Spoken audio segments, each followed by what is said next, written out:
Good morning, everybody. Happy Thursday. We're going to dive into some of the markets here while we have about 20-25 minutes, and then we're going to be joined by the DeVour team. They're going to be coming in talking about the Web3 industry as it relates to the restaurant industry and that big shift that entire industry is going through and what they're building. So can't wait to get to that, but we're going to dive into some of the news, some of the information out there right now surfacing here on Thursday, July 6th. And we've got a Bitcoin price tag at 30,500, which we've kind of been hanging out in this range for a little while. We did pop up over 31K, if you remember. It was actually back on the 4th of July, dialed back a little bit. There's a little uncertainty out there in the markets, given what's going on with Bitcoin ETFs. As we all know, BlackRock filed for their Bitcoin ETF. That has sparked a ton of interest. A ton of other people are either refiling for a spot Bitcoin ETF or doing it for the first time. The issue here is right now that the SEC is not quite ready to say yes. They're not quite ready to go all in on the Bitcoin ETF idea. I think eventually they're going to come around to it. We do know that the new exchange is coming, the EDX exchange. That's going to bring a lot of new adoption into crypto. So let's see who we got in the house here this morning. Ali, what's up, man? Good morning to you. Always a great supporter. Thank you so much. And we've got True. How you doing, man? Good morning. Josh is in the house. A lot of OGs here. A lot of people who were on the streams with us way back in May of 2021 when we used to do those 7-8 hour live streams when Shiba Inu was going absolutely crazy. Can't wait for those days for sure. Good morning, Chris. How we doing? EMAC is in the house. What's up, man? Got somebody on Twitch. Willie G. What's up? Shabarian. What's going on, man? Let's go. We are streaming on YouTube, Twitch, and Twitter. So all three platforms. We've got people from all over. Appreciate you guys so much for hitting that like button. Definitely helps us out. Push us up in the old YouTube algorithm. Takes like 0.2 seconds, right? It's totally free. Really helps us out. And make sure you do that on your way in. And let's see, what do we have in terms of the top movers? Let's start there, and then we'll kind of dive into some of the articles out there, some of the news and information. eCash has been really on a tear, actually. It's up 55% in the last 7 days, up 16% right now. That is XEC, eCash. Some huge runs. Look at this 1 month chart here for eCash. Crazy, right? Really nice run here out of nowhere. And why? Well, it's tied into Bitcoin Cash. Why is Bitcoin Cash important, and why are people caring about it? It's one of the 4 cryptos that are going to be listed on that new exchange that I talked about right at the top there, the EDX exchange. So the 4 cryptos going to be available right out of the gates: Bitcoin, Ethereum, Litecoin, Bitcoin Cash. So XEC is a rebranded version of Bitcoin Cash, a fork of Bitcoin and Bitcoin Cash. It calls itself a crypto that's designed to be used as electronic cash. So think of it as transactional Bitcoin in a way, right? Whereas Bitcoin itself, we kind of look more at as a store of value. At least that's the way I look at it, right? So that could be one of the big reasons why eCash is leading the top 100 markets right now on the heels of that. You know, Bitcoin Cash itself has been having a nice performance here as well. It's up 16% in the last week. Ranked number 14. Look at that market cap back up over $1.5 billion. Volume way up. I think you're going to see a run out of these 4 cryptos. And Litecoin, let's take a look at it, because I think Litecoin the other day actually had a nice run as well. It dialed back a little bit. Where is Litecoin? Let's see. Should be right up in here. Yeah, right in the top 10. It's back up over 100. So you can see here in the last month, though, look at this run up. I mean, right back in mid-June, we were sitting at, let's see. Back in mid-June, we were sitting at $72, right? And the volume, we couldn't really climb up over that 550 million mark for a while there. And then all of a sudden, just a couple days ago, 3 days ago, we were up over 1.7 billion in volume. Litecoin went on a nice tear all the way to $112. You know, their halving is before Bitcoin's. Litecoin's one of those OG crypto plays that it's not going away, right? And it's certainly going to be one of those cryptos that gets adopted, I think, by the institutions. Just given its track record, given how long it's been around, you can kind of trust it from the institutional side. a little bit more. So Litecoin certainly one to watch. We often forget about it, but let's see who else we got in the house. Real Dominicans team, what's up, man? Good morning. Ali, my man. Good morning, Zach. Looking at the daily chart and weekly chart, looks as if Bone still has a lot of room to run this month and in August. Yeah, Mikey, I am right there with you, man. I am loving Bone right now. I actually just acquired some not too long ago, and let's see where we're at today. Back up to $1.04. I got some at around 90 cents. I acquired some more, but it's been quietly moving. Look at this. Bone was at that same target that we just looked at Litecoin back on the 15th of June. It was at 68 cents. Now we're up over $1, and I agree with you. I do think we have a lot of room to run here with Bone, and obviously we know what's coming. I think $2 to $2.50 price target here on Bone, and we were there not too long ago, right? We were up over $2, if you remember. Go out to the 1 year, check it out. Back here in February, it was, right? February 23rd of this year. Look at that. We topped out at $2.02. So we've been there in this calendar year, and I do think we could see an upside. And you go late last year, same thing. We climbed all the way up to about $2 there as well. So I think this is our kind of immediate resistance, long-term resistance, if you will. But I think ahead of Shibarium here, it's one of the safest bets in crypto. That's my opinion. And that's the way I was looking at it. And that's why I moved more in, because I'm like, wait a minute, this is probably a great opportunity, relatively low risk, to get a 2x. Right? And there's nothing wrong with that. There's nothing wrong with that. And I've got my long-term bag, but listen, that doesn't mean I'm not going to trade it either, right? You could do a little bit of both. That's what I like to do, actually. Get a quick sip of coffee there for the all the anti-sippers. Apologize. I know we've got a bunch of those. I'll never forget that guy that was just going crazy one time. I was slurping coffee. All right, so that's what's going on that front. But in terms of the top movers, what else do we got? Bitcoin Cash. We know why that's up there. We talked about that. Solana. Nothing else really moving too much. Pepe did have a nice little run here in the last week. Great little run up, actually. Came all the way from the 15 level, popped up to the 18 level. That was right on the day before the 4th, on the 3rd. The thing with Pepe that I'm really impressed with is this number right here, this volume number. That has remained pretty high. Really high. So Mikey said he got in Bone at 96 cents. Nice. On the 4 hour, it's headed to the floor, but then we'll bounce back. Love it. Love it. So yeah, the team from DeVour is going to be joining us, guys, in a little bit.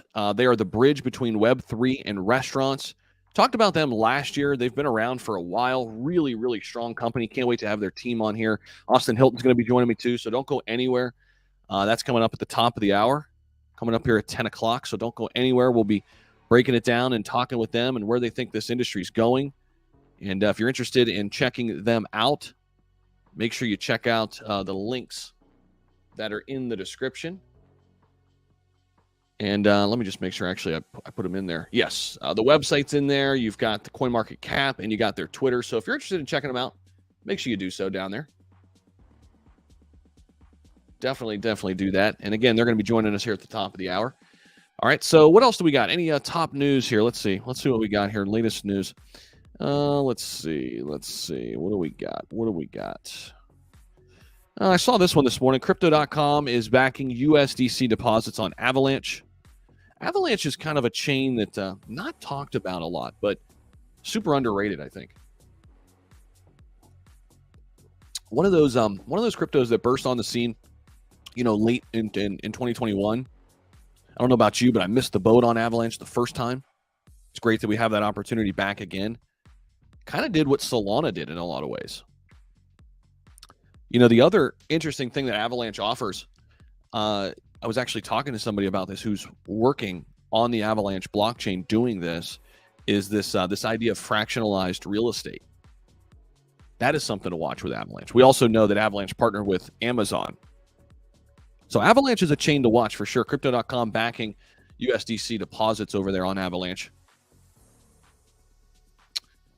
XRP Ledger Python library gets a big upgrade. And of course, we've been tracking all the XRP news. If you're new to the channel, we're talking about XRP actually almost every day right now. There's so many things being said and talked about in the media. So we're covering XRP heavy right now.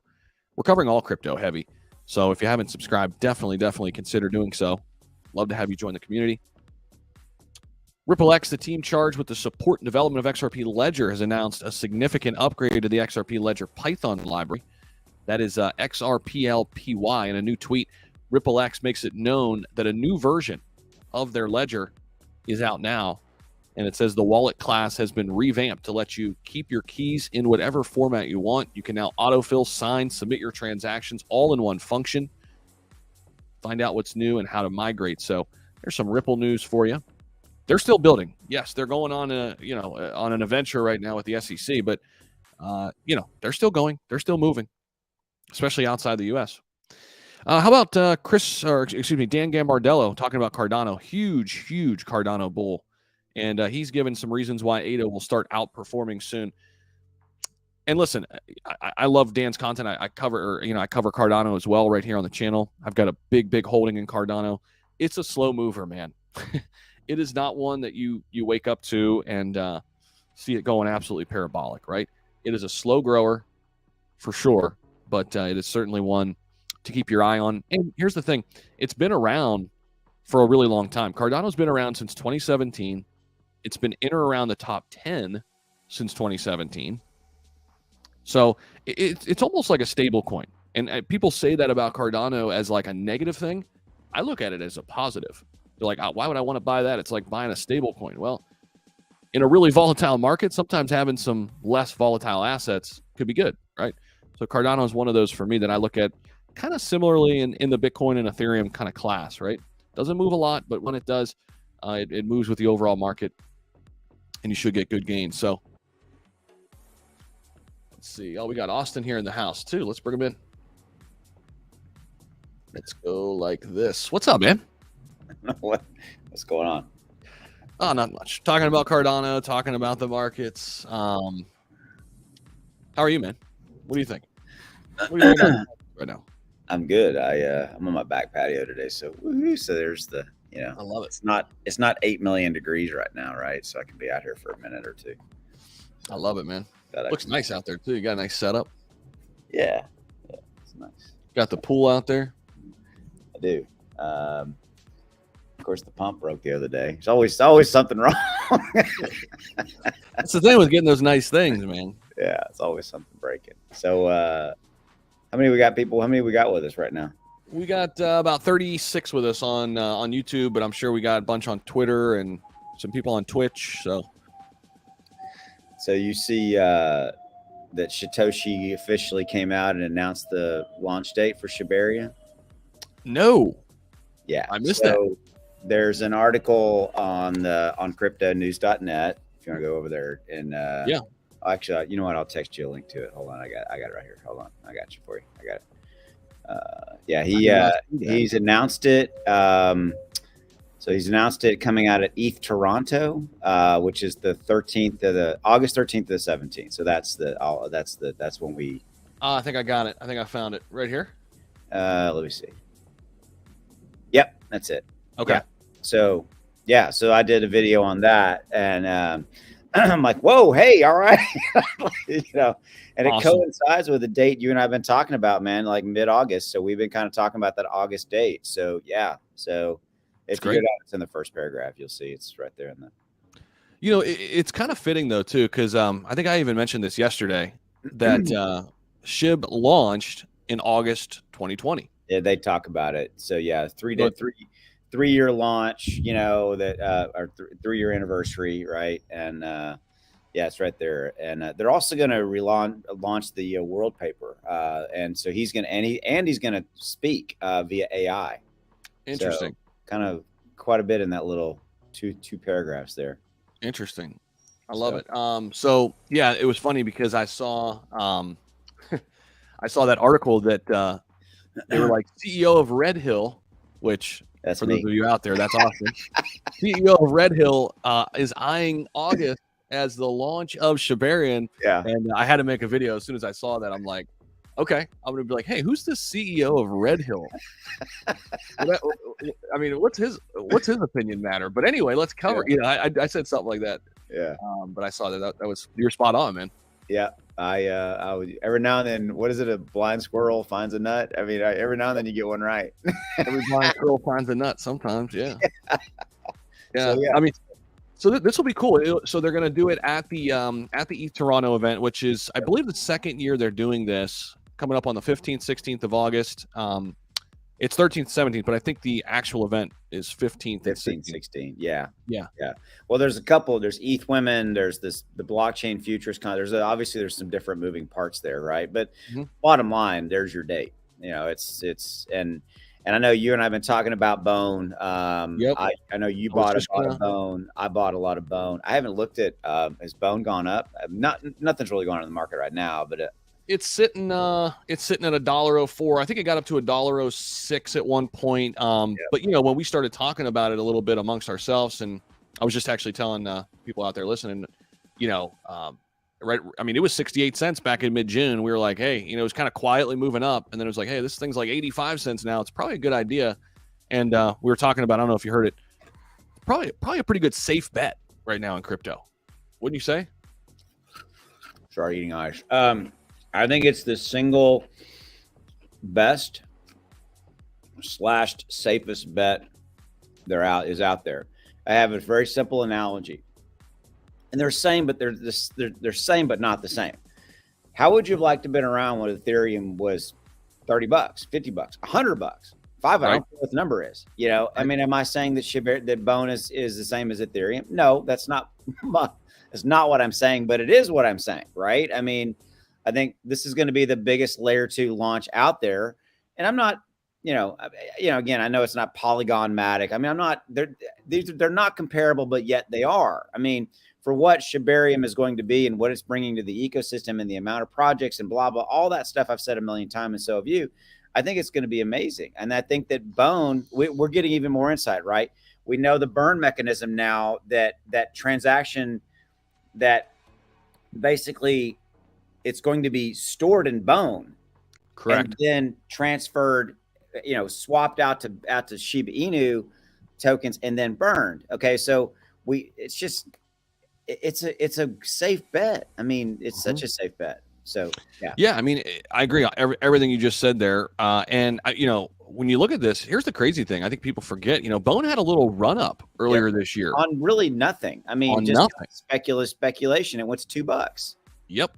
Well, and same thing late last year, pretty much on pure speculation, got up to that same point. So I'm looking for Bone to at least get to $2, right above it, right where we kind of topped out ahead of this launch of Shibarium. And then obviously what happens there, all things are off, all bets are off then, right? Because as people use Shibarium more and more, I mean, the upside potential here is just tremendous. So I'm loving it. And Leash is another one. You got to, you got to keep your eye on this one. This one, same thing, out of nowhere, back in February, same month, this thing went to $710. Yeah, sitting at 298 right now. So, that's another one to watch. All of these ecosystem plays. Yeah, no, it's gonna be big. I mean, I'm kind of doing like, I am gonna buy some Leash. I haven't had it in a while. I'm gonna buy some Leash. I mean, but I'm definitely leaning heavily into Bone, like 98% Bone, and then some Leash, and then kind of, Yep. Yeah, Huey's in the house. Let's see. Emac says good morning to you. Huey says good morning. Always good time when you guys team up. Yeah, so we're going to be teaming up with the team at DeVour at the top of the hour. So, guys, don't go anywhere. We're 4 minutes away. We've got Chad Horn, one of their team members, one of their devs that is backstage right now. And wait until you hear about this company and what they're doing to revolutionize the entire restaurant industry. There's an old friend, Austin and I have a good friend who said everything needs to be kind of redesigned for the blockchain. Everything needs to be reimagined for the blockchain. That's exactly what DeVour is doing right now with the restaurant industry. The days of the old punch card reward systems, the loyalty programs, those are of the past. And we're going to dive into some of the things they're doing. And I think you guys are going to be super, super impressed. And all those links, by the way, are down there in the description. So if you want to check those out, feel free to do so at any point. And can't wait to talk to Chad and dive into that a little bit deeper. Great team. And they've been around for a while now. And it's been awesome to see them continue to build here throughout this bear. But anything else, Austin? Well, we're about 3 minutes away. We're going to bring Chad in, talk about DeVour. Anything else that's kind of on your mind right now in the markets? I mean, pretty flat right now. Bitcoin did pop up to 31K, I think, within the last few days, kind of hovering now at 30. Anything kind of on your mind? Summers are boring as hell. Yeah, for sure. For sure. We've lived these dog days of summer, right? I mean, I think it's just there. Make money in May, go away, right? I mean, I think July is going to be probably fairly chill. I think we might see a run up in Bone and some of these other assets leading into August. I think the smart people are looking at plays like that. But I think overall we're going to be a little flat. I mean, we've got the FOMC Federal Reserve meeting July 25 and 26. We'll probably get we might get a break. If we get a break, if they don't take action on that, that'll spark a nice bull run for a little bit. Other than that, I think July is going to be fairly quiet. If we get the SEC lawsuit settlement with Ripple, that's going to be, and if it goes Ripple's way, that's going to be insanity in a positive way. If it doesn't go Ripple's way, that's going to send the markets lower. So I think, we're kind of waiting on that, and we've got FOMC. Outside of those two big kind of market macro catalysts, I think it's going to be quiet. That's what I got. So quiet's not necessarily a bad thing, I guess, right? I mean, especially all the noise that we've had recently in the last. It sucks for you and I. Yeah. From a content. Yeah, I mean, that's the thing. I mean, even when things were crazy with the FTX stuff, a lot of people wanted to know what's going on, right? So all news is good news when you're a content creator. But I'd much rather be talking about a Bitcoin price flying and Shiba Inu setting new all-time highs. That's when it's fun. And Chad's already chiming in here too. He says, "Hey, all, looking forward to sharing what DeVour has been up to. Let's have a great discussion." Yeah, can't wait to get into it here with Chad. And with that, let's bring him in. Let's bring him in here. Hey, What's going on, Jack? Awesome. Good to see you guys. Great to see you, man. Great to see you. So, Chad, what do you think about the summer, man? What do you think? What's your you heard my speculation. So what's your thoughts? No, I don't spend enough time learning everything I need to know to speculate on that, because you want to see a team that's just heads down building. That's us. So I listen to you guys to have an idea what to expect this summer. Now you know. Now you can go, well, Austin, well, this, BlackRock that, and like you got all you need is like 4 talking points, and you really sound like what you're talking about. There you go. Awesome. So Chad, I mean, just kind of at a high level, I mean, we're going to dive into it a little bit deeper here as we roll along, but for some people out there that are completely new, what is DeVour doing? We kind of hinted at it a little bit, but go ahead, man. Jump right in. Yeah, what is DeVour doing? There's so many ways to talk about what we're doing because we have very big ambitions, but I think I'll go back to the beginning with the story. My name's Chad Horn, co-founder of DeVour, and my co-founder CEO, Shelly Ruppel. We're in a similar spot, right? We spent our whole careers in restaurant technology. We've been working with restaurants and the technology companies they depend on forever, right? 45 plus years experience now. And we saw that none of the companies that were kind of the cornerstones of the restaurant technology sector were doing anything with the blockchain.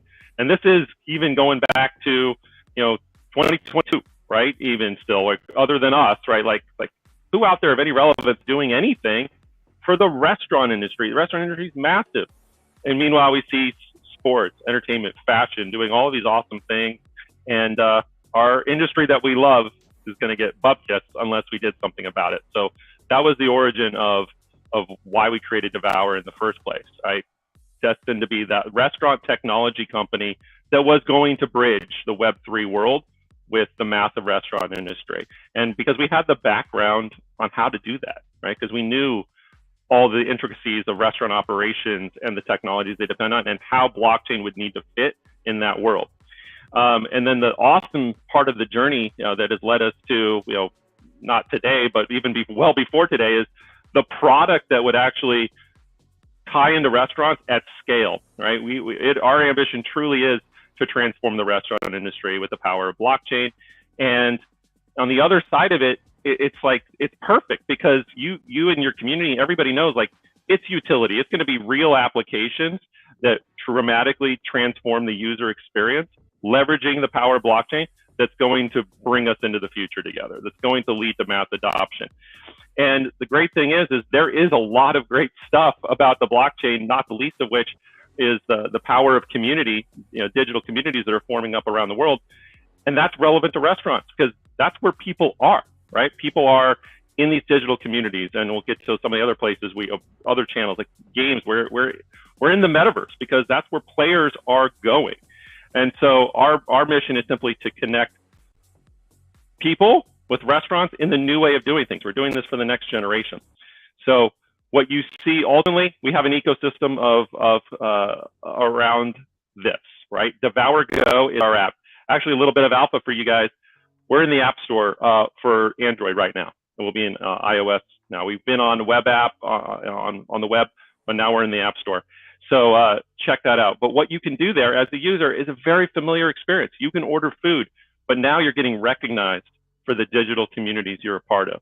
You get exclusive access to our restaurant partners because of the NFTs, the digital assets, ultimately the tokens in your wallet, because we're that bridge, the Web3 world to restaurants. And everybody eats, Zach, everybody eats, Austin, the restaurants aren't going anywhere. What is changing is how consumers engage with the brands and the restaurants in their friends.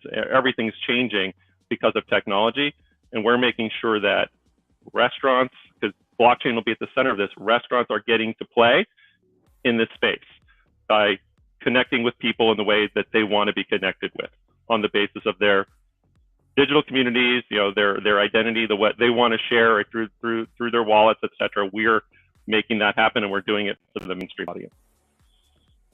I love it. Austin, I got a question. I don't know if you want to jump in though, or okay. Chad, it's great to see you on this list right here, that I've got pulled up on screen with Uber Eats and DoorDash. And I know we had talked about, I think it was just kind of off air, if you will. We were talking recently in the last couple of weeks, and I think we were bringing up the whole Starbucks kind of thing and their partnership with Polygon and kind of, reimagining, redesigning loyalty points and loyalty rewards and kind of listening to the customer more. Can you kind of expand upon that in terms of, what DeVour's doing in that regard? Kind of, getting away from this old stale model that, I guess is Web 2. Yeah, great question. So what Starbucks has realized is that this is something that restaurants need to do, right? But they realize that they already had a successful Web 2 loyalty program, probably one of the most successful. And even still, they knew this isn't the pulse of the next generation. So they did Odyssey, and they launched it in beta and still in beta. But what they created was a loyalty program based on digital assets and experiences.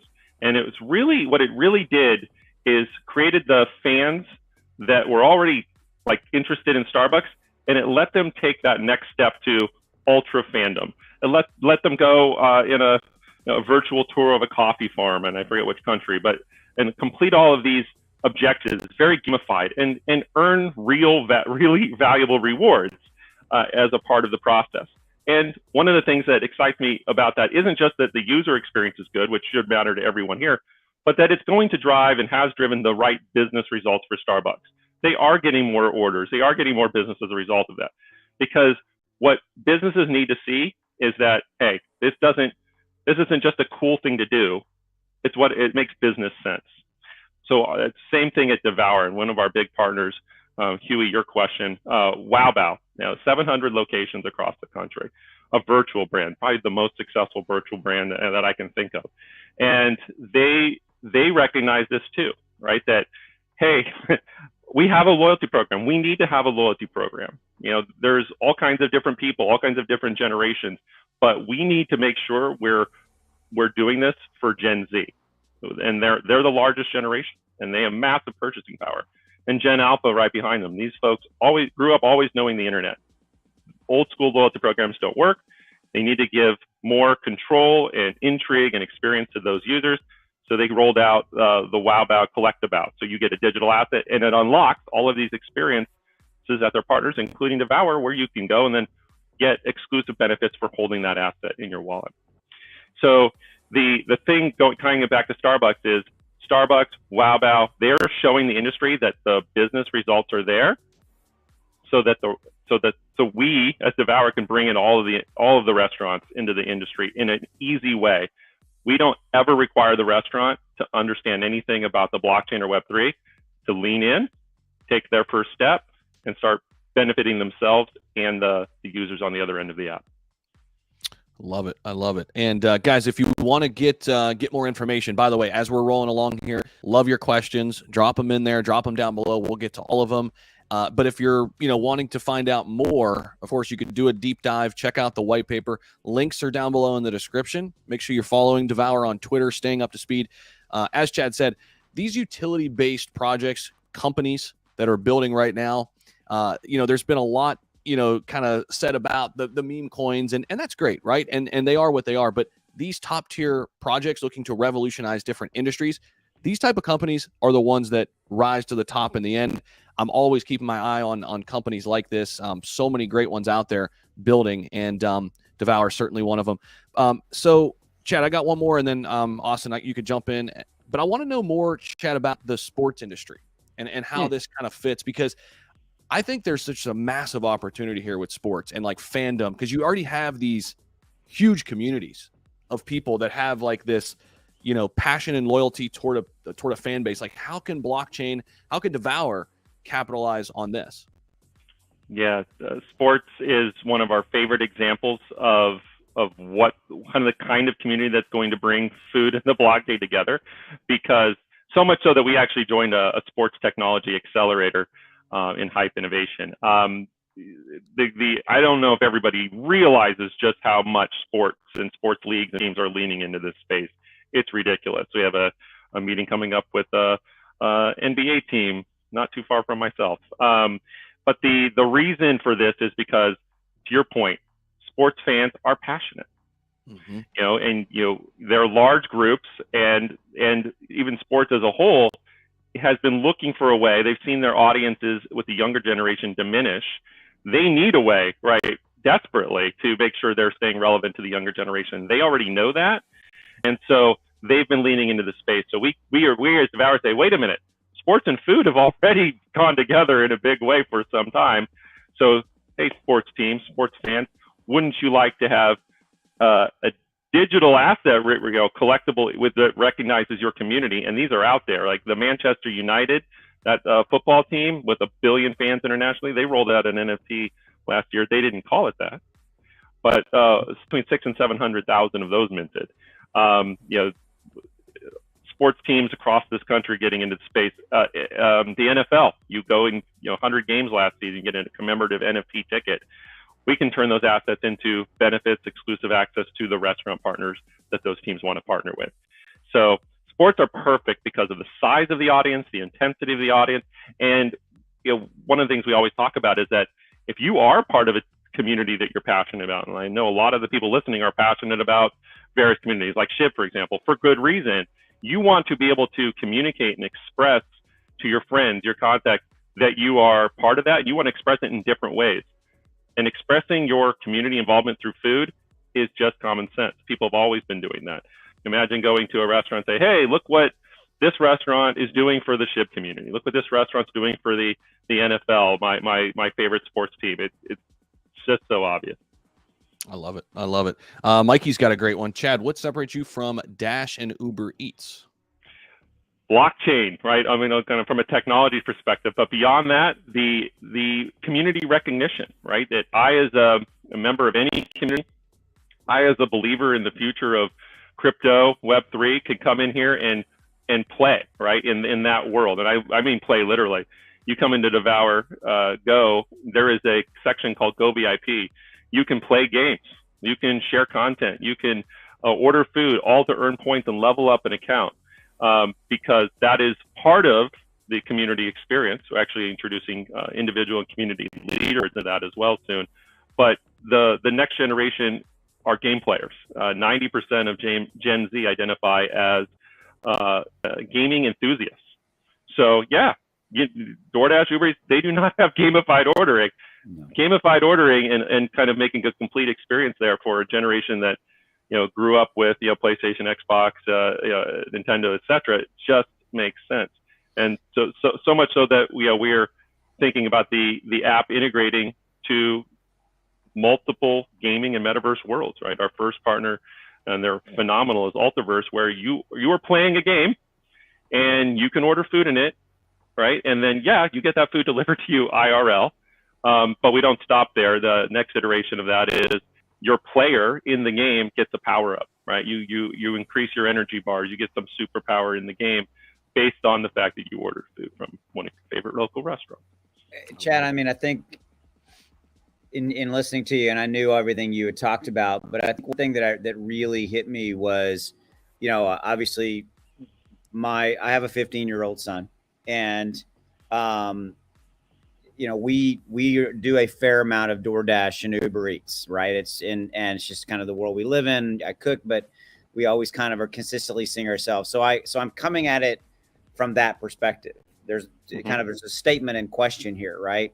And I really want to kind of add on to what you said earlier. And the only thing you really get with those DoorDash and Uber Eats experiences, obviously, outside of the I'm going to buy and order food and it's going to be delivered, is that they are constantly pushing you to their, hey, give us a monthly amount of money and you get, free, I think minus delivery fees, which by the way, I've never done. I don't see a lot of value in that, right?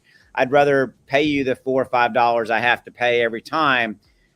And so I think what you're doing, I want to go back and really hammer that. I think that if you look at DoorDash, Uber Eats, and Grubhub and all those guys, I mean, yes, they're the 800-pound gorillas in the space because it's just that basic transaction, right? I'm just facilitating that transaction. But as we see adoption and as your demographic continues to really understand what it is you guys are doing, yes, you can get food in our IRL, but everything you just said, I think, is a game changer. And I don't think you're going to see the DoorDashes and the Grubhubs and the Uber Eats ever really go that way because because of how they approach their business models, right? And I think fundamentally, that's what I want people to understand. The importance of what you just said. You're taking this experience and yes, you're providing that service, but there's also that other side. If you're playing a game in the metaverse or whatever it may be, you get those power-ups and all those kind of things. The 54-year-old guy in me, I don't play games anymore. They stress me the hell out, so I don't play them. But the business guy in me and the father of a 15-year-old son, I'm like, oh, hell yeah, I get that, right? Right. So that's really my comment. I just want to really make sure people understood what you said because that's a big deal. Thank you for that, Austin. And I'll try to unpack it as well, little bits in terms of like, what is that benefit to the user like you're going into? So let's talk about just the crypto side for a second with DPay. In our app, right? You guys are still there, right? I can't see it, but anyway. Yeah, I just I gave you spotlight. Okay, I won't freak out the next time. So yeah, in our app, you as you are ordering, as you're playing, as you're leveling up, even if you don't even know what crypto is, you're earning crypto, right? You're earning it as a reward, DPay. And the great thing that's doing is it's adding to the demand on DPay, even from people who don't know the space. And they're able to use that. They're accumulating it. And when they have enough, they go, yeah, I'm gonna use it to order food from that restaurant, right? And so people are being brought in and essentially onboarded to Web3, even with a frictionless wallet, to start getting into the crypto space and using it, getting utility first, right? And then being able to use it to buy food. And then they're getting extra rewards when they do with the DPay back program, which it just eclipses any other kind of loyalty program out there, like the return on that, like what you're getting in terms of DPay back for reward for your next purchase. It's crazy. So that dynamic, reward people first, onboard them to space, and then give them utility so they can actually use it for payment, that's super, super critical. Because then as we onboard more restaurants, as we onboard more users, that's more people creating demand on a limited supply token.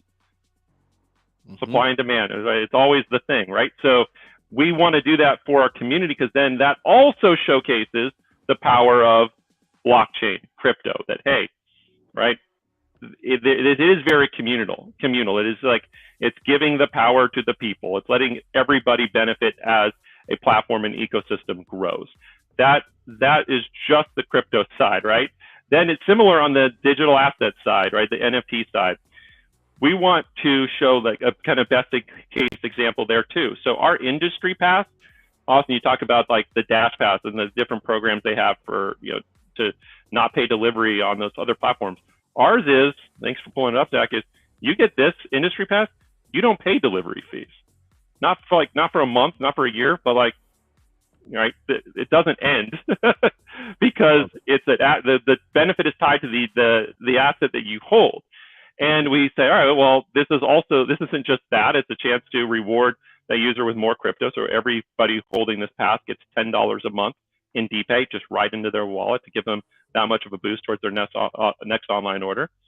They're also getting some of the most premium benefits at our restaurant partners. So usually the first community that our restaurant partners recognize with a secret menu item or a discount when they order, or you fill in the blank, is for this pass, because like this is the DeVour community pass, right? So it has those prime examples.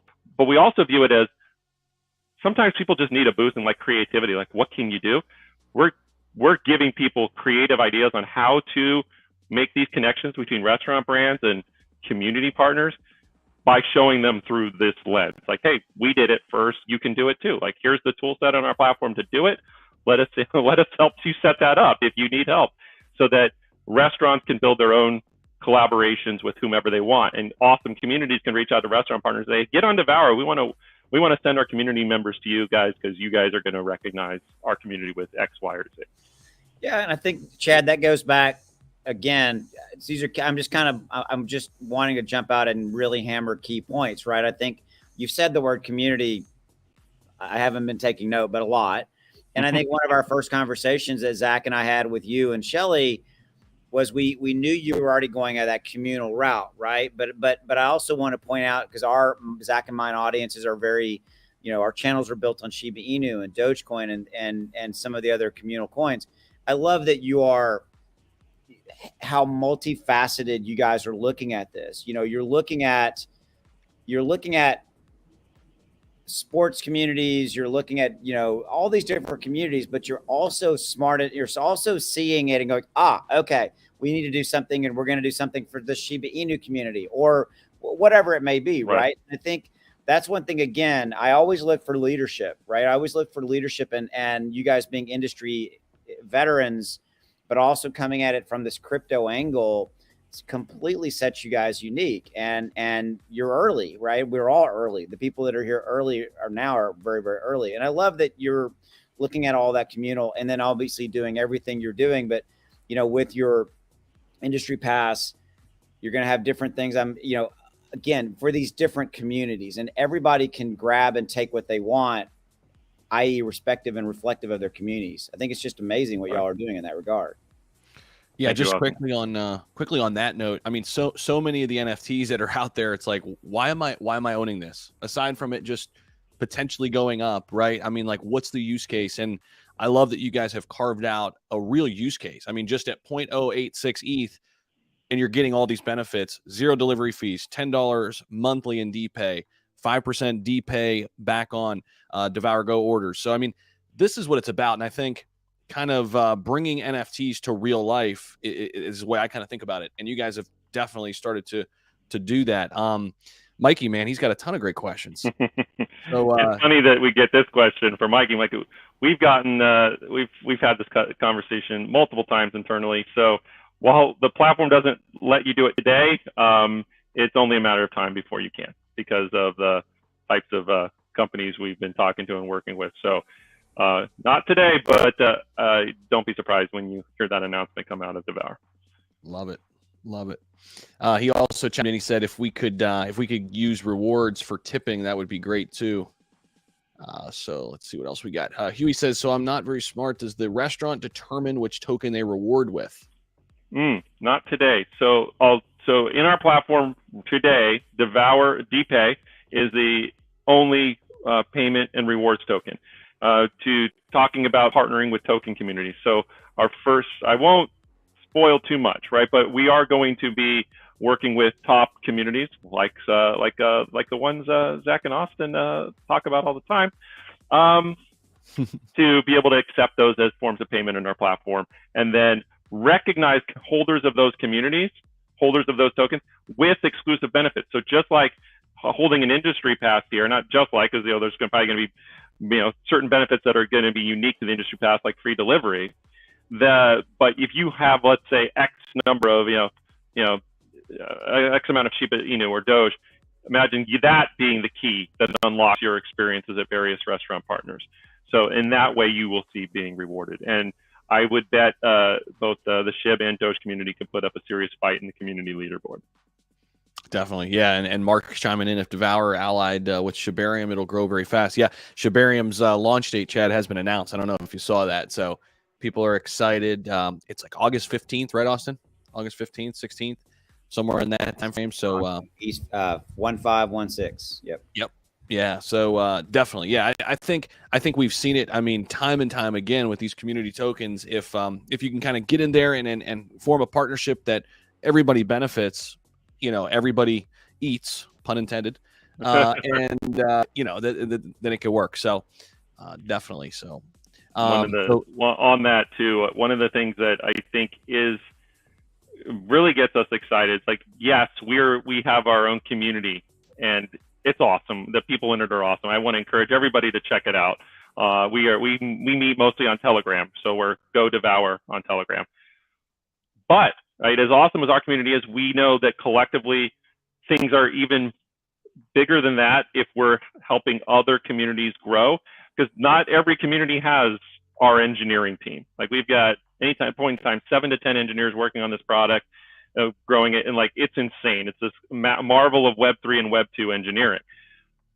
Not every awesome community has that, but we can come alongside them and say, hey, we can give you the benefit of food, right? Restaurant partnerships, your community, add that utility to your token, your NFT, without you having to build it, right? We can plug you in, right? And we can build those partnerships through this platform so that your community that you have done an amazing job building and engaging, that's valuable to everybody. Let's just add in food, because community and restaurants have always gone together. The fact that we can play a pivotal role in helping the larger Web3 space grow is very important to us. Love it. Austin, you got anything? Yeah. So Chad, kind of switching, but talking about devices, right? I'm talking about metaverse. Okay. So, we're again, early. We have the sandbox, and we have different metaverses being built and all those kind of things. Right. And I'm really leaning, I guess I have to say I'm a huge Apple guy, but Apple's new metaverse goggle things. There's my tech. What the hell are they calling it? I believe. What are they going to call it? Oh, what the hell? The Vision Pro, right? I'm not crazy.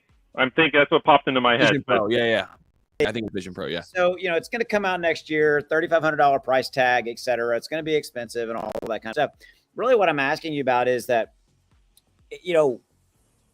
this is more of your opinion, metaverse adoption, right? Mm-hmm. And what are you /you guys talking about seeing in that? I mean, I think we've got to have, thank you, Vision Pro. I think we've got to have in my opinion, we got to have two things. We got to have metaverse experiences that are graphically, visually very, very compelling. So we see a lot of these metaverses now that are starting maybe to be built in Unreal 5, that engine, et cetera. And this device like the Vision Pro to facilitate an even easier experience into that. in your opinion, kind of what's that marriage and what's that kind of adoption rate look like? And or is it we get rid of the device completely? What are y'all, what's kind of your 2 cents on that? Because I know that a big part of your strategy going forward is the metaverse, is the ability to be able to leverage your DeVour Go technology. And when I'm in the metaverse, so I know there's a lot there. So just pick what you want and kind of. There is a lot there, and yeah, that could be all of this, of course, my opinion, but I think so. For us, the focus is on gaming. The focus is on elevating a player experience, not independent of the metaverse, but as a focal point, right? So when we look at the Ultiverse, why did we pick them as a first partner? Because they built an amazing game. It just happened to meet the definition of metaverse for most people because they incorporate the blockchain in that world. But they built it on Unreal Engine 5. It's been in development for 4.5 years. It's a AAA game built by the people who built World of Warcraft, Diablo, StarCraft. So it's like, it had all the elements of a good game, and I think that's key. Sometimes, what people look at with metaverse is that aren't thriving, they accuse them, well, it's not very fun and compelling. Maybe that's true in many cases, but a good game is a good game. And I think what we're going to see is more great games incorporate the blockchain. They'll incorporate crypto, they'll incorporate digital assets for all the reasons that's obvious to everybody on this call. And I think the metaverse will grow, but not with the goggles at the same rate as which the blockchain is incorporated into awesome games. And we're going to be there to help bridge that world. Like, hey, players in whatever game, wherever the players go, right? Wow. Sometimes we'll be in games where it won't even be blockchain-based game, right? It's just, hey, we're integrating DeVour Go into that player experience. Other times, and I think over time, more and more, there will be blockchain elements because we can add that extra bonus of like, hey, those digital assets have power in the app. Maybe we're taking the game token in our app as well. Mm-hmm. But first and foremost, it's the games and the quality of the games and the player experience that are going to drive all of this forward. I think the Vision Pro has a lot of potential because kind of like back in the day when iPhones were new, I remember people getting that phone because they wanted to play Angry Birds. Yeah. And the numbers on Angry Birds were insane. I think it's very likely that a Vision Pro will have that killer app, right? Or 2 or 3 or 5 that people go, you know what? I'm sitting on the fence, but I've heard how amazing that is. I'm going to play it. And then it starts this trickle effect or this ripple effect of like other companies getting in, coming up with lower, different devices, lower price tags. And then there's just quality experiences and apps that move the metaverse and the goggles and pure, metaverse like Web3 games forward because the experiences are then there because that's what's going to make it all go. Yeah. And I think you answered it way better than I was even expecting because ultimately you answered what your real answer was. It's the experience. The experience will drive the adoption. Right. And you're this component of that to say, okay, irrelevant crypto, although if you hold crypto and you hold these assets, you're going to get these extra things, which I think is a great thing. I think that's really what it does come down to. I hadn't really thought about it in that context because I said it like initially with Sandbox. I get it, but I don't get it. Right. I mean, whereas I think the new gen, I think a lot of them are starting as games, and have a metaverse component and all that kind of stuff. It is adoption. So yeah. So thanks for that. It's good answer. In chat and hearing you talk, I love that the potential here for just kind of a plug and play model with other people building out successful games. Like, look how we can plug in with you guys and add something really, really interesting like DPay, right? Or something of the sorts, right? To kind of add that extra layer. I'm even thinking of some of the companies out there building Austin, like in real time here. Like we should talk to the people over at WAGME. They're great people. We know them well. We'll talk more about that off air, but I love that idea of what you guys are building. It's going to go perfect with what's coming, I think, in crypto, right? Like the gaming side, so much untapped potential, the metaverse, like all of these sort of things that kind of bubbled over the surface a little bit in 2021, but I feel like we're just kind of getting there, right? Whereas this next big bull market, I think those are kind of the sectors that are really going to take off. The enterprise sector, the utility-based sector, the gaming sector, metaverse. So I love it. Now, from the token standpoint, so you guys can see on screen here, market cap right now, roughly, this tweet was probably from like a week ago or so it could be fluctuating a little bit. But one thing I want to focus in on, Chad, get your opinion on just from this standpoint, zero buy and sell tax. We've seen that kind of be a shift that a lot of people have kind of went towards. So what was your thinking behind that? Because we remember back in the day where it was like 10% buy and sell, right, Austin? And it's like that really keeps a lot of people from getting in, and maybe even more so bothers people and quite frankly pisses people off when they go to sell and they're like, wait a minute, where did my money go, right? So what was your guys' thinking behind that? And just kind of talk about that shift. Yeah, and we were there with you late 2021. I mean, most tokens that came out seemed like they did that, and to be frankly, in our V1, we had a buy and sell tax, but we learned, like, wait a minute, this isn't conducive towards the long-term vision of a utility token that actually you're using transactionally in the platform to buy food, right? And so there we course corrected early on to make sure that we were positioned for long-term growth and scale in our platform. So you said all the reasons, Zach, why that didn't make sense to have a buy and sell tax. And these days I don't hear anybody talking about buy and sell taxes. I'm sure they're still out there, but yeah, it doesn't make sense for a real business ultimately. But Chad, I'm glad you brought that up.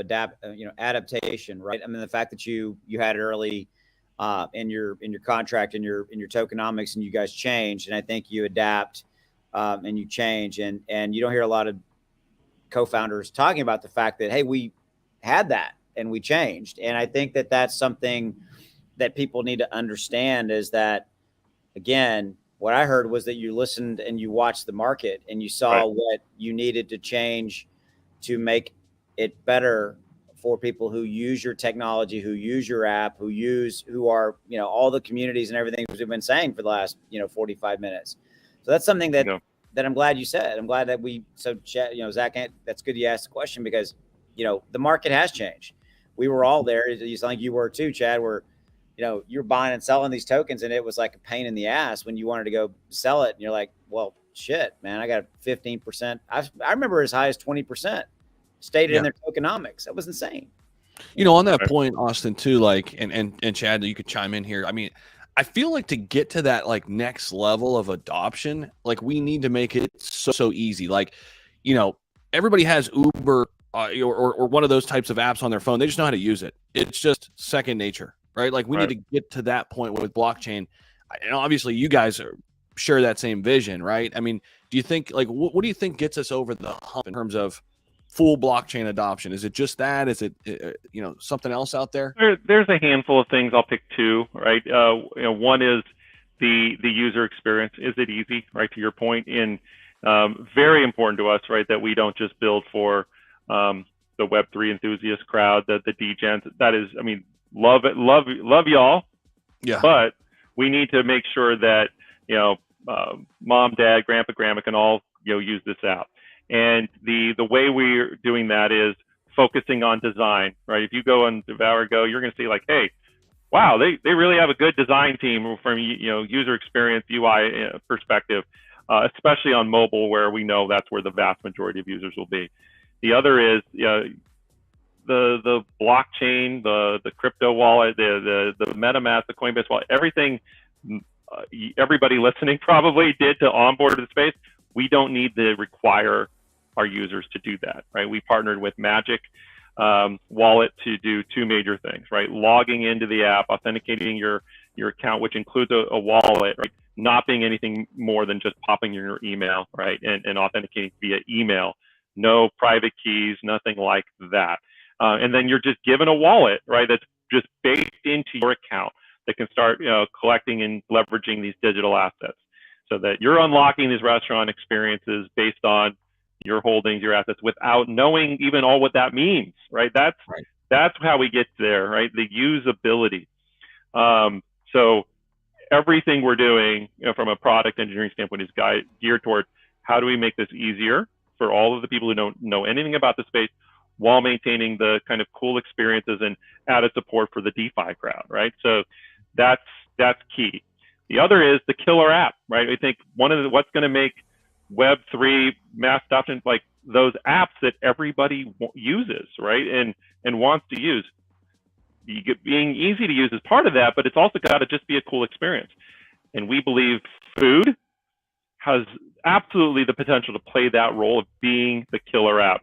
Like, how much more did people use their phones because of the DoorDashes and Uber Eats and the convenience ordering for pickup delivery? A lot. And so we're going to be able to play that role in driving mass adoption through the universal love of food. Love it, love it. And this news that I've got up on screen, this came out in late June. So if you want to kind of take us through a little bit of what this means, and I kind of want to get into, if we could, just kind of the funding round. I know we had talked about that off air a little bit, going through VC funding right now, what that means, and but yeah, right here on screen, what does this mean here? The MongoDB here for startups program. Tell us more about this. Yeah, so there's two kind of storylines that this communicate. The first is our technology stack in general, right? The number of companies that we partner with that make up all of our platform, right? The Google Cloud, Infura, MongoDB, CrossMint, Magic, ThirdWeb, APIs with CoinMarketCap, et cetera, et cetera. We are built for an enterprise-grade platform built to scale to millions of users already.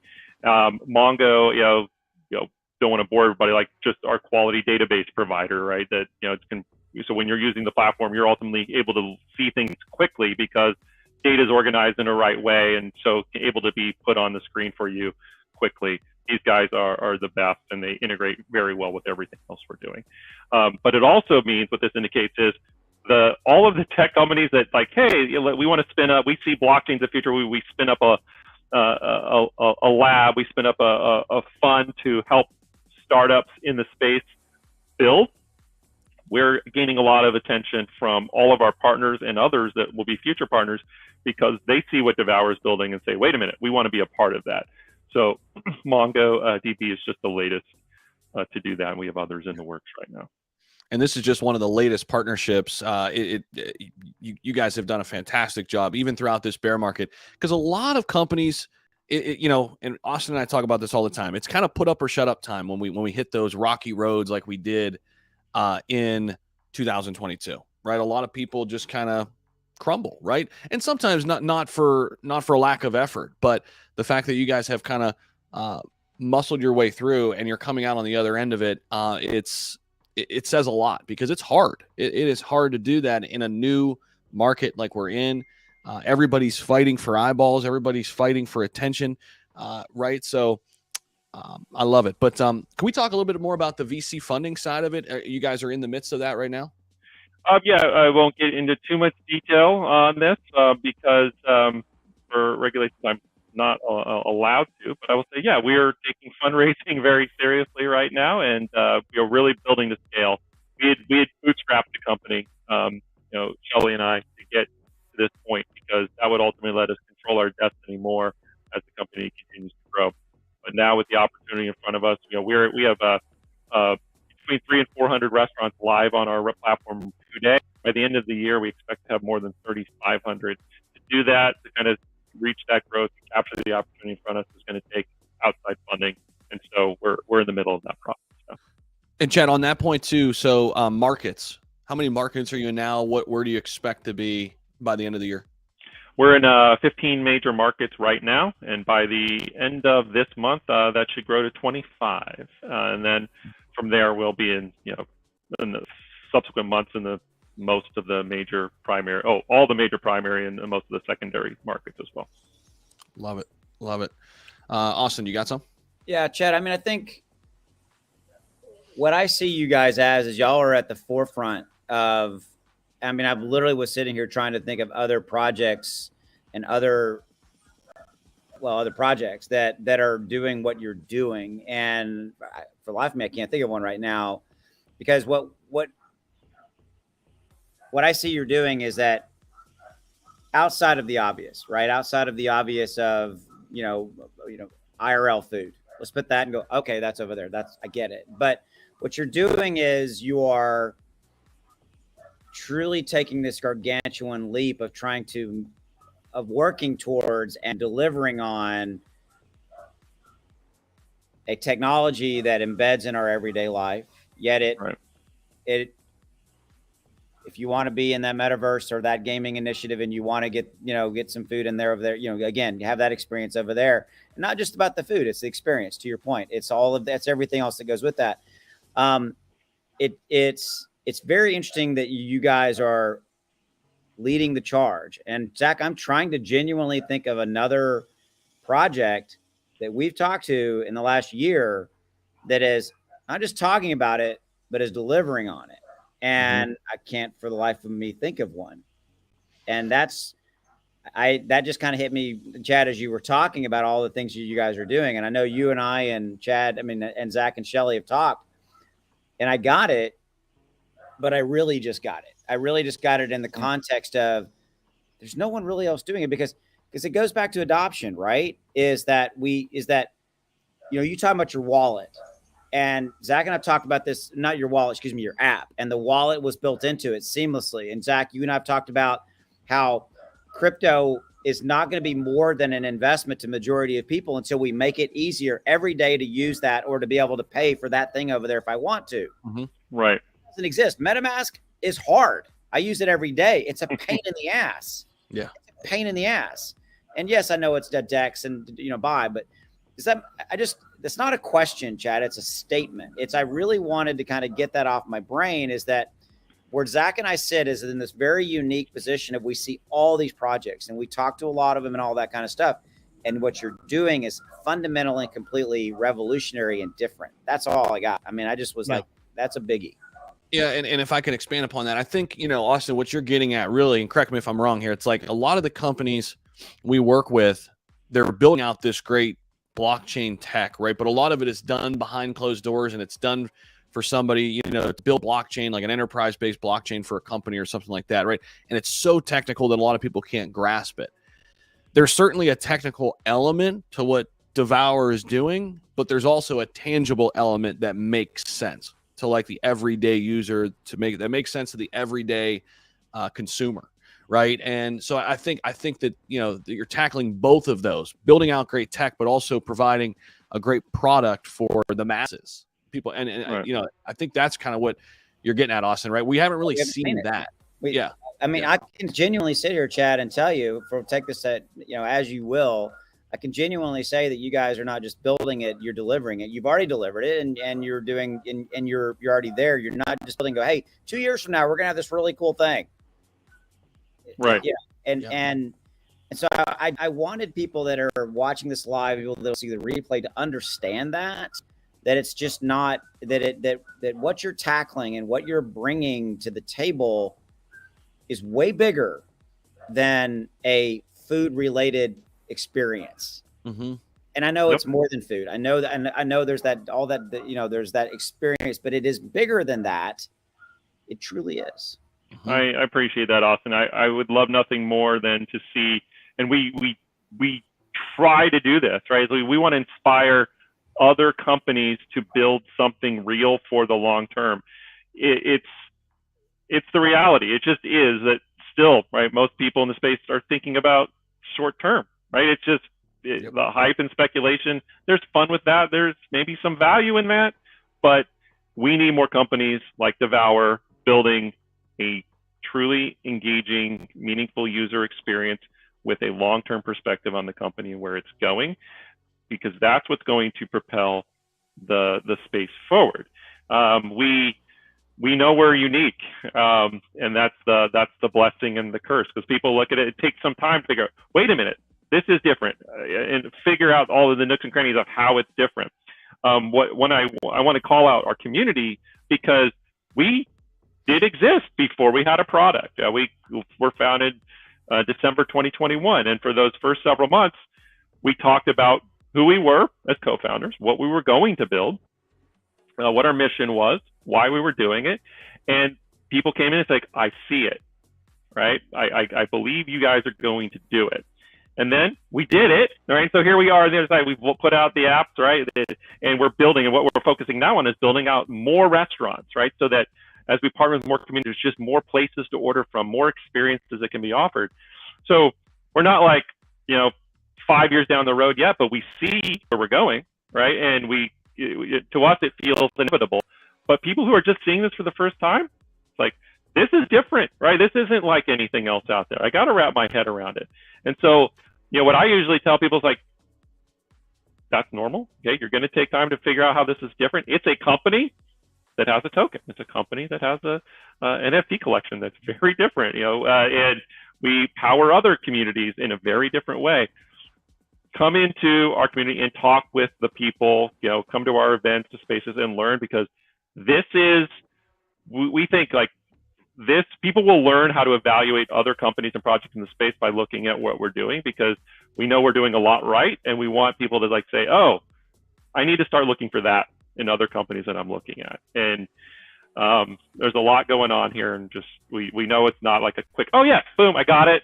But it's what you said, guys. It's building something real that changes the user experience. It actually has the potential of being adopted en masse. Mm-hmm. I love it. And to Austin's point, it's sure, it's you could think of it as DoorDash for the blockchain, but that's just a starting point. I mean, that's just one thing. But going back to the metaverse conversation real quick, Chad, as we kind of get closer and closer to wrapping it up. By the way, guys, appreciate you guys all so much. All the links down below. If you haven't hit the like button, definitely help us out in that regard too. Helps push us up in the old algorithm. But going back to the metaverse, just kind of a more macro question there. Where do you think the metaverse is going in terms of, just the next kind of 3 to 5 years with inside crypto? I mean, do you think like the big players that are here today are going to be the big players tomorrow? Or, like, where do you think the whole metaverse is going? I know it's a tough one too, because we know it's here. What exactly it looks like, maybe we don't know yet, because like we haven't been in it long enough. Like, I think the people kind of dictate where we go. But what are your thoughts? I think it's got the journey to the metaverse is going to mirror our own journey at DeVour, right? Because when we first started off, like it was more heavy in language and what you had to do to experience it. You had to be that Web3 enthusiast. You had to figure out MetaMask when we started, right? And I think but now you won't. So I think what we're going to see is the metaverse go that same path, right? There's game companies that are metaverse companies that will not have made the leap yet, and they'll figure out how to become more and more user-friendly, compelling experiences for everybody. But I think what metaverse is different is, at the same time, Web2 game studios are going to start, or not start because they already have, incorporate more blockchain into their games. Not as like the cornerstone at first, but as a feature. Hey, in this game that you recognize, this IP that you recognize and already love, now you can own those weapons. Now you can own that suit of armor, right? That little thing where now people go, okay, I have this armor that I earned, and now I sell in a marketplace. And the little things starting there from like major game studios are going to move people towards the metaverse, because the people are going to like it. It's a good thing that the blockchain can enable. And so, but it's going to be very easy and user-friendly. So I think we're going to see it coming from both angles. Web2 games, incorporating more blockchain, and metaverse is making it more and more easy for people with compelling experiences. So in 3 to 5 years, I think gaming and metaverse those are going to come together. You're going to be ubiquitous. And I think there's going to be so much utilization of the blockchain, no matter how you slice and dice it. And AR, VR are going to become more and more prominent as well. I think people are going to be talking about how just big in general the metaverse and gaming is across all sectors, all countries, all everything. Do you think, I'm just thinking about this in real time, do you think we get to a point where like you can virtually eat at your favorite restaurant? Say it's like across the world, right? But you can virtually eat there. I mean, I'm thinking, I mean, and that kind of goes for anything like that. I'm talking about restaurants, obviously, given what we're talking about, but it's like concerts and sporting events. And I think it's already starting to happen with sporting events. Like you could pay for virtual seats and things like that. Like it's mind boggling, but it makes sense. It does make sense. It does, and that is something I think the VR, right? That actually one of the applications with the Vision Pro, when I saw, like, oh wow, you can throw these on with some friends and be together, because we focus on the communal aspect, together as a group, everybody from different locations having a shared dining experience. Why couldn't that be some awesome restaurant on the other side of the world, hosted by a celebrity chef who may actually be, promoting it himself to give you a private cooking class? That would be awesome. Absolutely. I want one of our next live streams, maybe a little bit down the road, to be in the metaverse rather than this Zoom style, so outdated. Right? Coming. Mm-hmm. Yeah. But go ahead, Austin. What do you got? I'm talking a lot. No, hey, this is a unique. Usually I'm the guy talking, and Zach's like just chilling. No, I think, Chad, this has been awesome. I think I knew what you guys were doing, but I've had definitely some aha moments here in just hearing you, talk about it and elaborating on kind of the downstream stuff. And I think what you're doing, again, just to kind of finalize my thoughts, is wholly unique, right? And I don't think, and I don't personally know of anybody doing a good job of what you're doing. And so it's going to be awesome to kind of watch you and partner with you guys and see you guys, bring this, continue and make it bigger as we roll along. So definitely. Mikey's got one here. You can see that. Yeah, I'll be glad to hit that. So first thing I'll say is, like, pop in your address on devourgo.io and see what we have around you. We are in, again, 15 of the major markets. So New York, Miami, LA, San Francisco, Phoenix, Las Vegas, et cetera, et cetera. So check it out, especially if you're in a bigger city. If you're not, you'll see that you have the ability to tweet out at us, hey, add my city.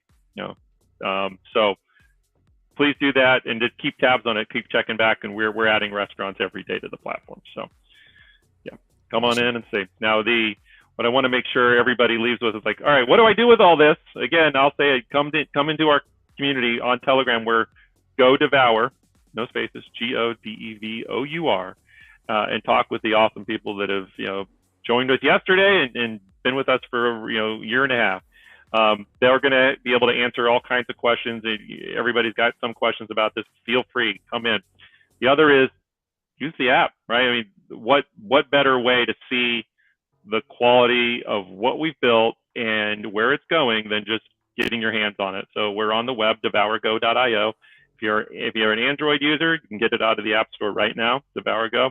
iOS coming very, very soon to your Apple App Store. Play with it, right? But those two things, and of course, right? You see, like, yeah, I especially if you like food. I mean, everybody likes food, but if you really like food and you're really interested in where the restaurant industry is going, you want to be a part of that. I've heard you guys talk about it. There's just ample opportunity with any community you're a part of, any project you're passionate about, to get involved, especially at this stage, and have a real impact in something you're passionate about. So we invite anybody who's like, yeah, I see where this is going. I'd like to talk with you personally, right? Like that's where this is right now. You can have an absolutely positive impact like the people in our community have. We actually hired a guy into our company who was a member of our community. Now he heads up merchant onboarding. He's getting the restaurants configured in the system. So awesome. We want to meet you if this is something that resonates with you, and you could see being not just part of the advancement of Web3, but a part of your future individually. And of course, the opportunity with DPay, the opportunity with the industry pass and the experiences those unlock, also huge. Love it. And just want to stress one thing you said. It's so early in crypto. I mean, we say it all the time, guys, and it feels as if, man, we missed something. And think about it. We're back down, 2021 levels before it all started. I mean, it's another great opportunity. We're still at only 5% adoption. Great companies building. DeVour's one of them. All the links down below. Get in their Telegram. Over 1,300 people in there already. Follow them on Twitter. By the way, this is going to be first of many live streams and things like this. And so anytime there's something new, we'll be talking about it on our channels too, Austin and I. So, Austin, you got anything else? No, I'm having to mute because I have a pool pump going. I have cicadas going, and I have dogs barking. I heard the cicadas there a couple different times. This is a usual Austin video. I got a lot of stuff swirling around me. So, Chad, truly been a pleasure, brother. I'm thank you. You've done a fantastic job of, I think, clarifying and really hammering home the value prop for what you guys are doing. And yeah, I think ultimately it's about community. So I would challenge anybody who wants to learn more about DeVour, go join their community. That's a fantastic community. And I love that you guys are out there. You and Shelly, y'all are out there every day pushing the needle forward. So it's going to be awesome to watch you guys bring this home. So thanks, man.